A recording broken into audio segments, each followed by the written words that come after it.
Bona tarda, benvinguts a un nou programa de Veus del Present. Seguim amb la ronda d'entrevistes a les diferents formacions polítiques que concorreran a les eleccions autonòmiques. En aquest cas tenim a Sílvia Orriols. Bon dia, bona tarda. Hola, bon dia. I al Mario Quero, el tertulià habitual. Bon dia. Sílvia Bon dia. Orriols és la batllessa de Ripoll des de 2023. Va néixer a Vic l'any 1984 i és llicenciada en Biblioteconomia i Documentació. És candidata a la presidència de la Generalitat de Catalunya per la formació política Aliança Catalana. Com valores la legislatura d'en Pere Aragonès? Home, realment nefasta, no? Primer perquè ha fet tota mena de subordinacions al govern espanyol. Segona, perquè no ha vetllat pels interessos i drets dels catalans, sinó pels interessos personals i privats d'ell i de tota la seva cúpula del partit. I, per tant, doncs, les conseqüències que hem pagat els ciutadans són més que evidents circulant pels nostres carrers, no? Respecte a la legislatura, hi va haver un element que va fer caure els pressupostos i la legislatura, que va ser el Hard Rock i els projectes com l'ampliació de l'aeroport, que també van influir aquests macroprojectes. Quina és la postura d'Aliança Catalana respecte a aquestes qüestions? Bé, nosaltres hem dit des del primer moment que no volem confiar a Catalunya a un model turístic del tipus hard rock, sinó que volem reindustrialitzar el país perquè considerem doncs, que el sector industrial és molt més estable i ofereix unes nòmines molt més altes per als treballadors catalans que no pas el sector turístic, que té contractes precaris i moltes vegades doncs, amb nòmines bastant minces que no permeten doncs, formar famílies i, per tant, estabilitzar les famílies catalanes. No? En aquest sentit, no seríem favorables a aquest tipus de projectes turístics, sinó que apostaríem clarament per reindustrialitzar el país. I què li sembla la proposta del referèndum acordat? Bé, a mi em sembla que qualsevol referèndum acordat amb l'estat espanyol està abocat al fracàs. És evident que l'estat espanyol no acceptarà cap resultat que li sigui desfavorable i, per tant, qualsevol pacte o intent d'entesa amb aquest estat és totalment inviable i impossible. Nosaltres apostem clarament per la via unilateral, que considerem que és l'única via que ens permetrà ser realment un estat i disposar dels nostres recursos i poder exercir les nostres competències, i en aquest sentit ni creiem en les taules de diàleg, ni en els referèndums pactats, ni en tots aquests intents d'encaixar dins un estat espanyol que fa 400 anys que malda per destruir-nos. I ara ja entrant en matèria de campanya i d'eleccions autonòmiques, el lema d'Aliança Catalana és Salvem Catalunya. De què o qui cal salvar Catalunya? Bé, cal salvar-la de les polítiques que s'han fet els darrers anys i que ens han abocat doncs, a la situació actual, no? Aquest grau d'inseguretat, d'incivisme, de delinqüència que es viu diàriament i que patim els ciutadans, i cal doncs, salvar-la d'aquestes polítiques bonistes, d'aquestes polítiques woke que s'han fet i que realment doncs, ens han abocat a semblar una ONG més que no pas un estat pròsper. No? Ha caigut l'estat del benestar, tenim uns serveis públics totalment deficitaris i unes llistes d'espera a la sanitat, un endarreriment claríssim a les escoles. Per tant, tot això ens ha perjudicat i s'han de revertir aquestes polítiques, s'han de capgirar i s'ha d'imposar altre cop el seny i l'ordre que ens havien caracteritzat sempre. Al programa electoral, i ara també ho has dit, proposeu fer la declaració unilateral d'independència. El 14 de febrer es va aprovar una ILP al Parlament i els lletrats del Parlament van emitir un informe que deia que això s'escapava dels àmbits de les competències de la Generalitat i que per reformar la Constitució necessitava majories al Congrés. Quins passos concrets s'han de fer per fer aquesta independència unilateral i perquè sigui efectiva? Perquè, clar, si es declara, però l'estat espanyol la impugna, com es fa efectiva? També tenint en compte que Catalunya tampoc té exèrcit, o de quina manera s'imposa aquesta efectivitat? Bé, primerament s'ha de començar per obtenir una majoria democràtica a les urnes que permeti doncs, que el Parlament estigui governat per una força que creu en la unilateralitat i que, de fet, la duia prèviament al programa electoral, de tal manera que el vot del ciutadà ja esdevé un referèndum claríssim, no? I l'autoritza o el legitima a fer aquesta proclamació unilateral d'independència. Cal, evidentment, mobilització ciutadana, cal, evidentment, estructurar el país, cal crear una legalitat catalana que invalidi la legalitat espanyola imperant i, evidentment, cal determinació política per arribar fins al final. I a nivell de la Unió Europea, això seria reconegut? Quina validesa internacional tindria aquesta declaració unilateral? Jo crec que si ens mantenim ferms en la proclamació d'independència, hi haurà diferents països que progressivament acceptaran aquest nou estat català i a mesura que ho facin s'hi aniran afegint d'altres països. El que no podem pretendre és que amb una independència efímera de 8 segons hi hagi països europeus que es posicionin clarament a favor de Catalunya. Això és totalment surrealista. I quin països li ve a la ment que puguin donar suport a Catalunya? Bé, n'hi ha diversos. Jo crec que Catalunya és un país suficientment potent per competir amb d'altres potències internacionals i considero que a nivell econòmic és més viable que l'estat espanyol. Per tant, considero que hi haurà molts països que realment, per interessos, no per empatia, però sí per interessos, acabaran acceptant aquesta nova realitat. Ja, el problema és que hi ha països com, per exemple, Alemanya, que tenen regions com Baviera, o Itàlia, que van tenir algun problema a regions del sud del Tirol, que també volen més independència entre ells, i no creu que això els podria ocasionar un problema intern a aquests països? Si Bé, és evident que molts estats europeus tenen colònies, igual que l'estat espanyol, i evidentment també malden per no perdre-les, no? I en aquest sentit, clar, evidentment podria perjudicar-los la nostra independència. Però també pensant en els interessos, com deia abans, econòmics o d'estat, doncs és possible que acabin acceptant la realitat catalana. I aleshores, quina és la seva opinió de tot el que ha sigut el procés? Bé, jo crec que ha estat un procés infantil, que des de bon principi no s'havia pres seriosament per part de qui el dirigia. No es van arribar a creure mai que hi havia possibilitats reals de proclamar i de mantenir aquesta independència. S'hi van veure, penso, empesos per la voluntat popular i no estaven preparats ni tenien voluntat política d'arribar fins al final. Això, evidentment, va conduir-nos a la situació que vam viure, no? De que el propi govern català va invalidar el resultat del referèndum del 1 d'octubre, perquè no va ser l'estat espanyol qui el va invalidar, sinó que va ser el propi govern català renunciant a aquesta unilateralitat. Malgrat que ens havia promès repetidament que seria vinculant el resultat de les urnes. I aleshores, aquest sentiment d'independència que hi havia el 2017 es pot tornar a recuperar? La gent pot tornar a creure en això? Sí, pot reviscolar fàcilment si la gent se sent altre cop encisada i engrescada per un projecte polític disposat a arribar fins al final. Penso sincerament que tota aquesta massa civil, tota aquesta massa popular es tornarà a afegir a la independència, bàsicament perquè no ha deixat de ser independentista, sinó que ha deixat de creure en aquests polítics que no van complir amb la seva paraula. Per tant, penso que es pot repescar aquest sentiment i que es pot tornar a conduir el país a moments de mobilització massiva per aconseguir la independència. Ara ens agradaria parlar d'immigració. Quina és la postura de l'Aliança Catalana respecte a l'actual model migratori i la llei d'estrangeria actual? Bé, nosaltres no veiem amb mals ulls la llei d'estrangeria espanyola, perquè és la que actualment, malauradament, ens regeix.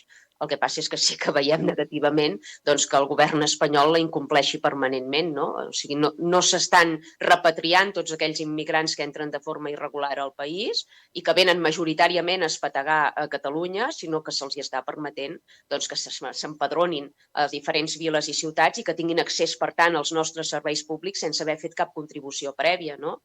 Per tant, sí que acceptem aquesta llei d'estrangeria, que seria un bon model. En el cas de l'estat català hauria de ser una llei probablement semblant a aquesta, però evidentment hem de garantir que es compleixi fins a les últimes conseqüències. El que no podem fer és tenir una llei que està prou bé, però que es vulnera sistemàticament per part dels governs i dels tribunals. La llei hi és per complir-la i en aquest cas, si una persona entra irregularment al país ha de ser immediatament repatriada i tot aquell immigrant que, malgrat que hagi entrat de forma legal, es dedica a delinquir contra els catalans, evidentment també ha de ser deportat.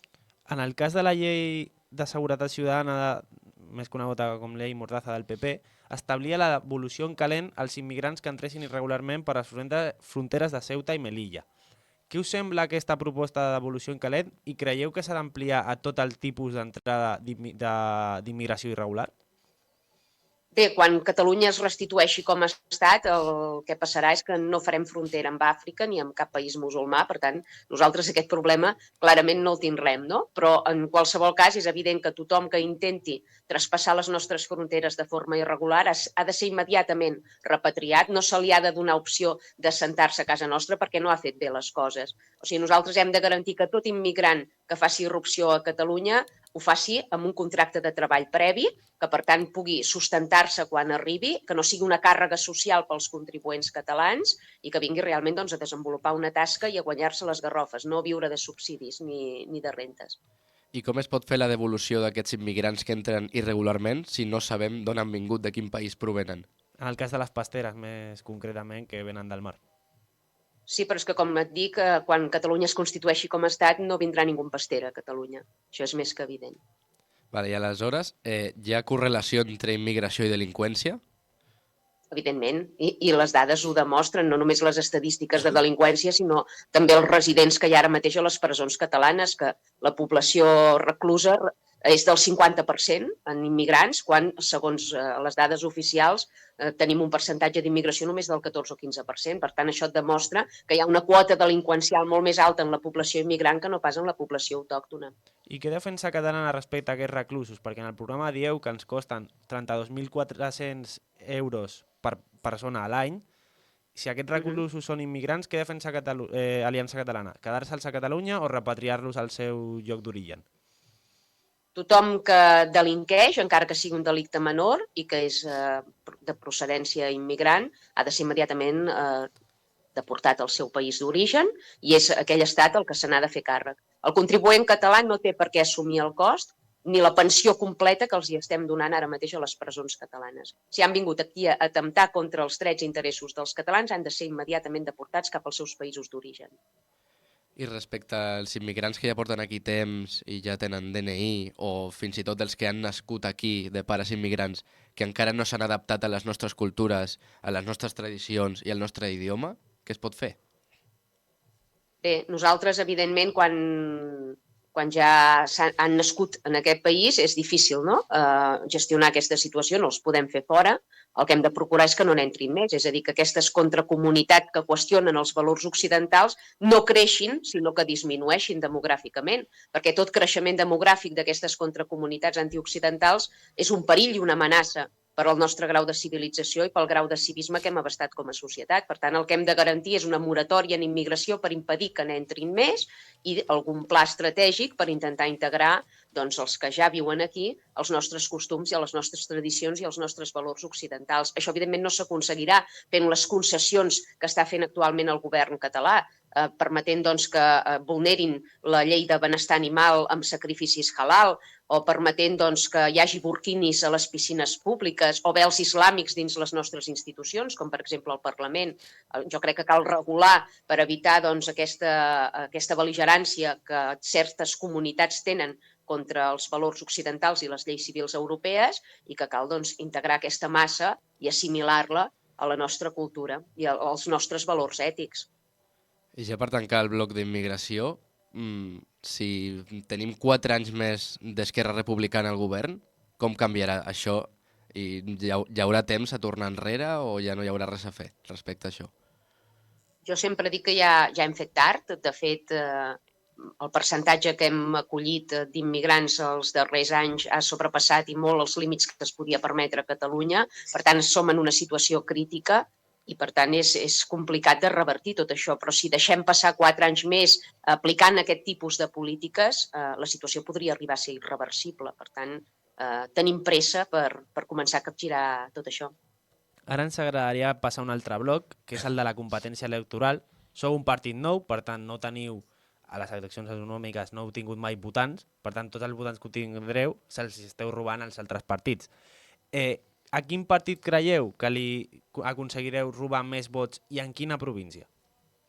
No, nosaltres no robem vots, però convencem votants Sí. d'altres formacions polítiques i també votants o abstencionistes, en aquest cas, no? Persones que no feien confiança a cap formació política perquè realment no creien en cap dels projectes existents i que, en canvi, veuen en el nostre aquella escletxa per tornar a anar a votar, no?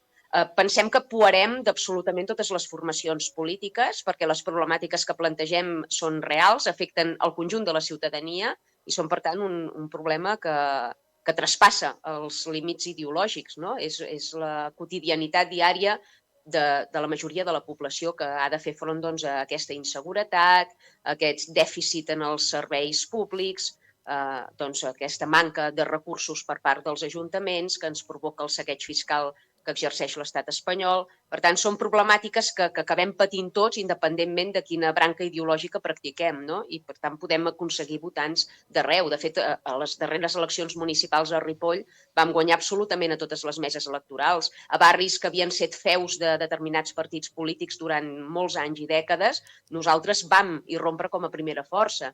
Això demostra clarament que, independentment de la ideologia que professes, la problemàtica és real i t'acaba afectant i necessites solucions en el teu dia a dia. A l'última entrevista que vam fer amb vostè, vas comentar que Aliança Catalana seria el partit que acabés amb Vox absorbint els seus votants. Però l'últim baròmetre del CEO, el Centre d'Estudis d'Opinió, deia que un 90% dels votants de Vox estan en contra de la independència, un 70% de la llei d'amnistia, 8 de cada 10, millor dit, 80%, i un 70% de l'ús del català al Congrés.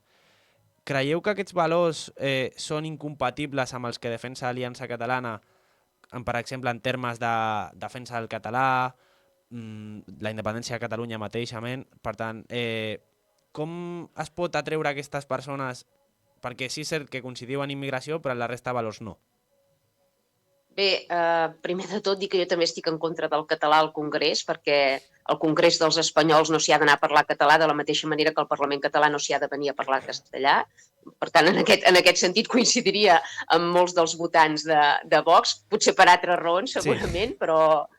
Però hi coincidiríem, no? També en el cas de l'abolició de l'autonomia catalana, nosaltres per restituir l'estat català i ells perquè pretenen assimilar Catalunya a la nació castellana, però també tornaríem a coincidir en voler abolir, no? aquesta autonomia.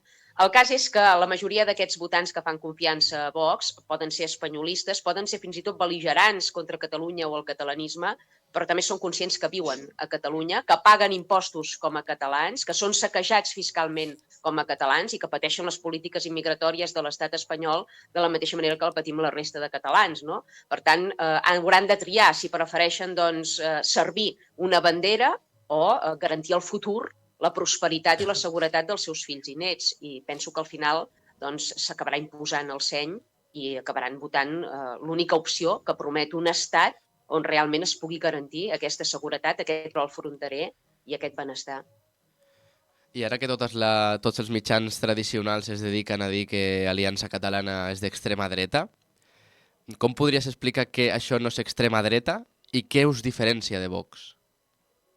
Bé, simplement una etiqueta que ens han posat per evitar debatre amb nosaltres, per intentar arraconar el nostre projecte polític i desprestigiar-lo. Em sembla que tothom que s'ha llegit el nostre programa electoral s'ha adonat que no som extremistes de res, sinó tot el contrari.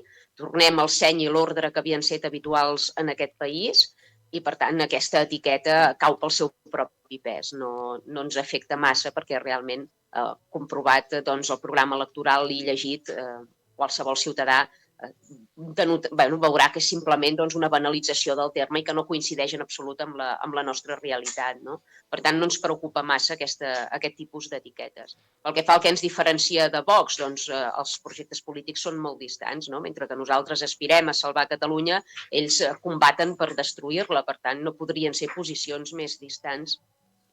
En el cas de les etiquetes que hem estat parlant, vosaltres esteu denunciant abans de la campanya, ara que estem ja en campanya, l'aïllament als mitjans.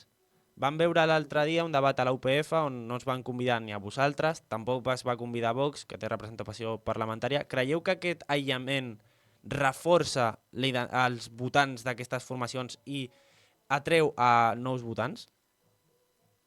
Em sembla que s'ha demostrat abastament que els cordons sanitaris no funcionen i que generen, de fet, l'efecte contrari perquè acaben generant un interès per aquelles idees polítiques a les que s'intenta vetar. No? Ho hem vist a Ripoll, després d'un cordó sanitari hem aconseguit la batllia perquè la gent no ha entès que se'ns privés de dir-hi la nostra. La gent defensa que tothom lliurement pugui opinar i que tothom és prou adult, em sembla, els votants, per triar quina opció política els hi convé més. El que no es pot fer des dels mitjans de comunicació és censurar determinades formacions polítiques amb l'esperança de que no arribi el seu projecte al votant i, per tant, quedin descartats a les urnes. Els votants són persones adultes que necessiten tenir totes les cartes damunt la taula i ells sols ja decidiran quina és la millor opció. Nosaltres creiem en el lliure pensament, creiem en la llibertat d'expressió, la defensem amb bel·ligerància perquè considerem que no hi ha estat democràtic si tothom no té la llibertat d'expressar lliurement les seves opinions sense estar coartats o castrats per les correccions polítiques actuals. Pensem que realment tothom ha de poder dir la seva. I ara que vostè ha comentat el terme de cordó sanitari, hem vist com caps de llista de les diferents formacions polítiques que concorren a les eleccions ja han dit que amb vostè no aniran ni a la cantonada. Què en pensa d'aquest cordó sanitari, d'aquest full que estan signant perquè ningú pacti amb vostè ni amb la seva formació política? És el segon cop que se'n fa un cordó sanitari. Les formacions polítiques que en van fer el primer aquí a l'Ajuntament de Ripoll, ara es veuen obligades a aprovar-me determinats expedients a l'Ajuntament, no?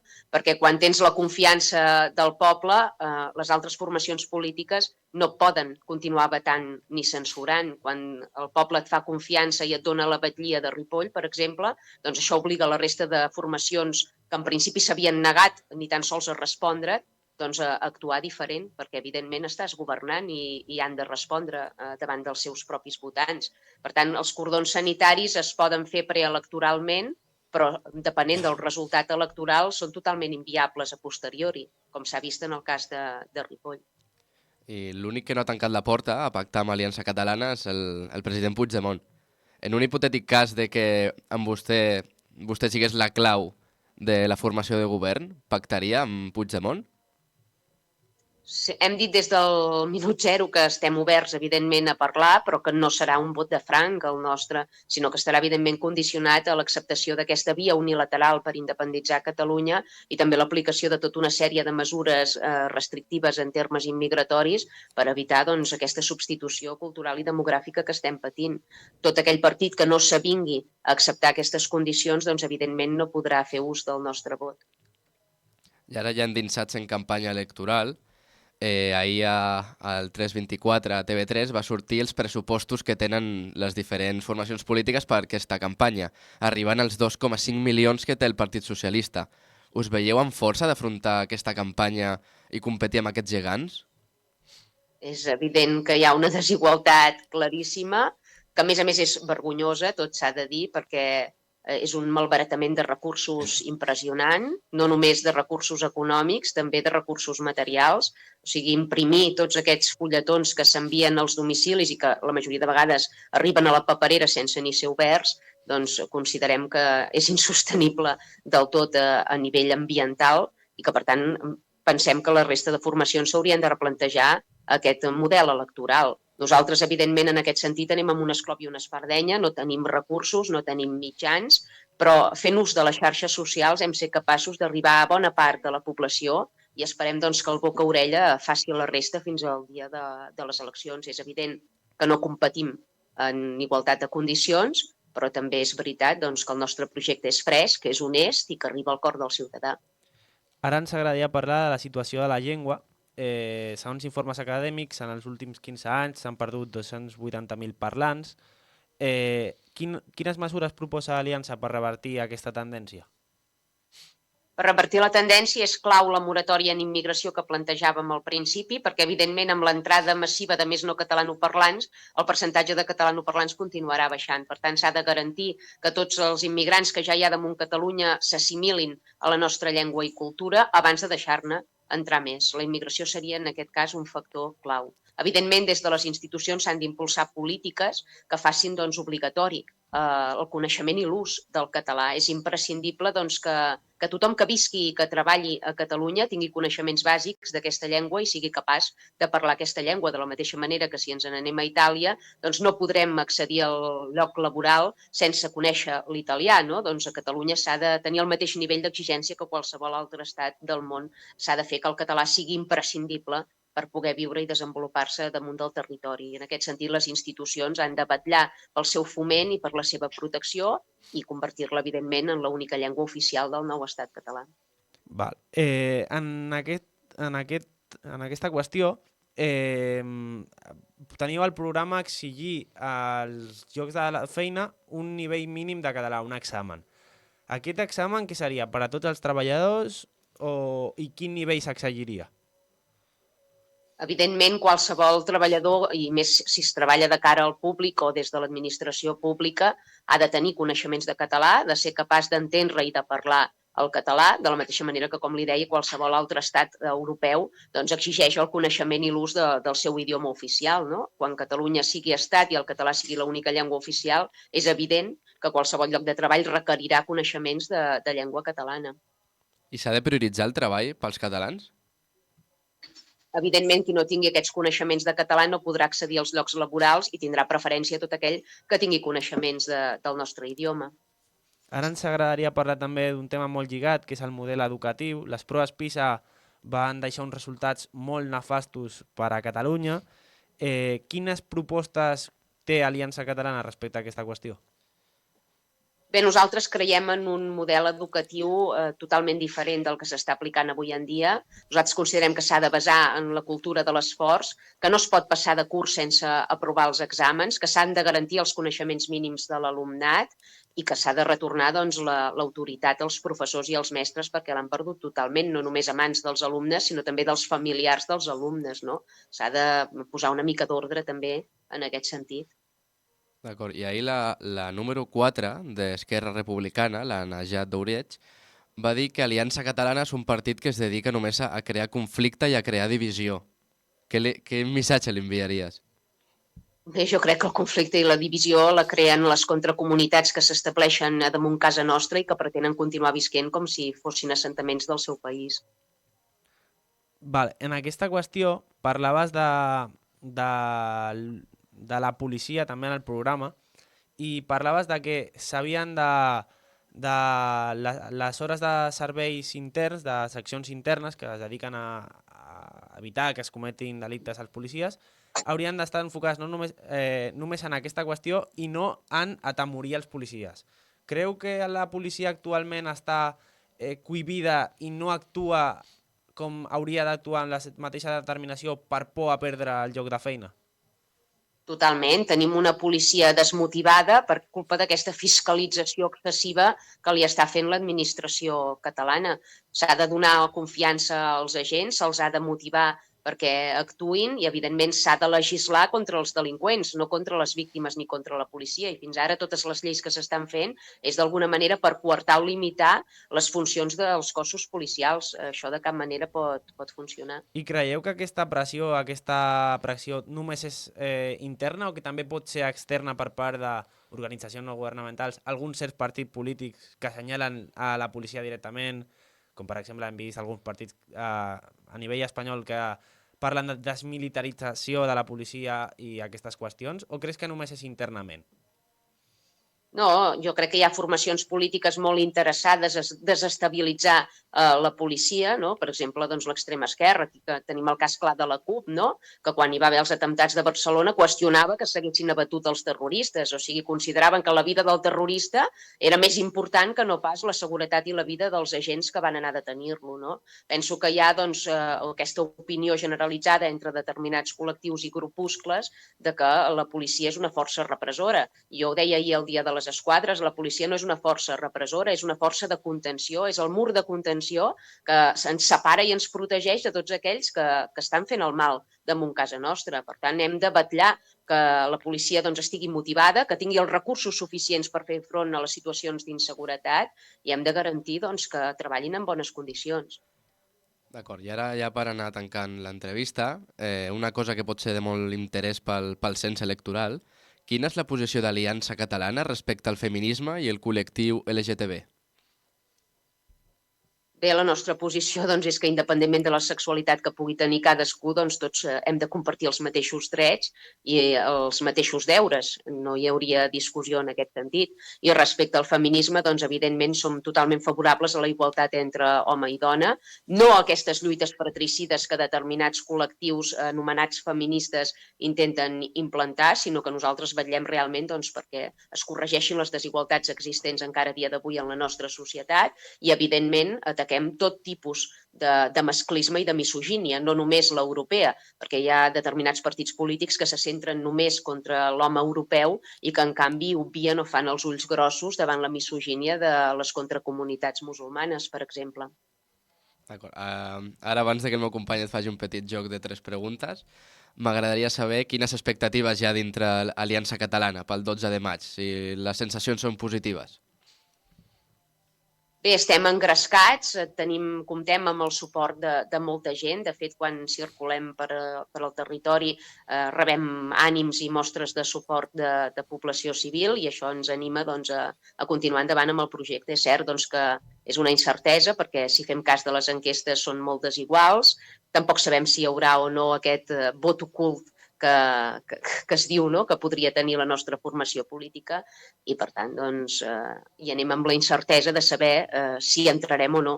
Engrescats, això sí, amb il·lusió i pensem que d'opcions en tenim. Faltarà veure si l'electorat realment respon i és conscient d'aquesta urgència que té ara mateix el país. Esteu al límit en algunes províncies? Teniu enquestes internes que us donen representació en diverses províncies o en quina teniu més opció? No tenim cap tipus d'enquesta interna, sí que ens han fet arribar enquestes que estan circulant per d'altres formacions polítiques. Tenim clar que a Lleida tenim bastant suport i que, per tant, és molt probable que puguem entrar un diputat per Lleida.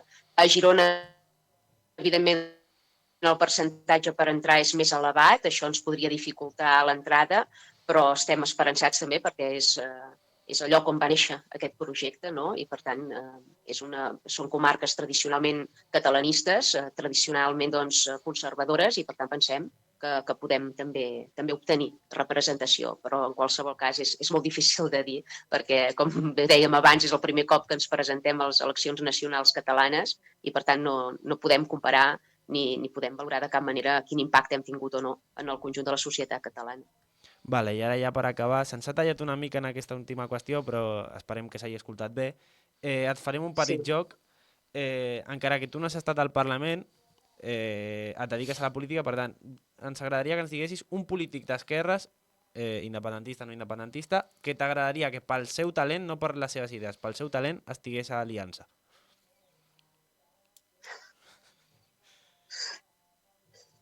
La veritat és que no me'n ve cap al cap ara mateix, I si t'he de confessar la veritat, ara mateix dins del Parlament de Catalunya considero que hi ha bastanta mediocritat i que la majoria de persones hi han accedit sense tenir ni cap qualitat ni cap potencial que els fes mereixedors d'aquest càrrec. Per tant, m'abstindria de respondre perquè Vale. no en trobaria cap. Vale, aquesta és una mica de dretes, algú que consideri, encara que no estigui al Parlament, o que coneixi vostè personalment, o que creu que el seu talent li ajudaria?